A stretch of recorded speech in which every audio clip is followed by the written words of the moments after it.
Jom kita tengok rumah Semidi dekat Putrajaya dengan view yang awesome.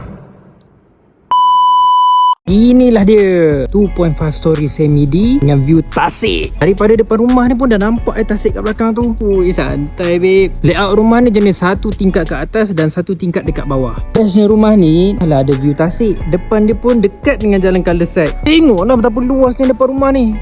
Puas hati babe. Lengkap dengan 6 bilik dengan 6 tandas. Dekat carport rumah ni dah ada satu tangga straight terus ke tingkat bawah sebagai akses ke arah dapur. Masuk-masuk je terus kita dapat view ke arah pemandangan kat belakang. View Tasik lah, apa lagi. So dekat floor ni ada 2 bilik dengan 2 tandas and a store right in the middle. Senang nak akses. Ruang pun not bad. Ruang bilik dia pun luas-luas dengan besar-besar. Cuma bilik belakang ni kecil sikit, tapi dapatlah view. Dekat tingkat bawah pula we'll have a small living, dining area and kitchen. Beside the stair ada bilik, tapi boleh jadi bilik maid rasanya sebab kecil sikit. Kitchen area dia memang luas, boleh muat kat island kat tengah ni. Just beside is the wet area sebelah dengan laundry. This will be the stairs coming from the car porch, straight access ke arah laundry and wet kitchen area.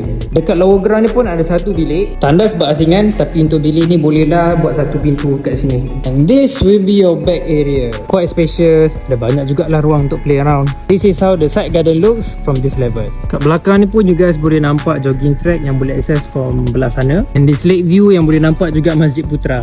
Sikit lah tapi on the first floor pula tak ada living area. Dia straight terus ke arah bilik 2 dan master bedroom. Cuma bilik 2 ni tak ada tandas pula. So you guys boleh totally buat level ni korang punya. Jadikan office space, study room, wardrobe area. Pecahkan dinding untuk besarkan master bedroom pun boleh. Dan inilah master bedroom kita dengan design toilet sebegini. Ruang dia agak zigzag sikit, so up to our creativity untuk fill up this room lah. Last but not least, balcony overlooking the view.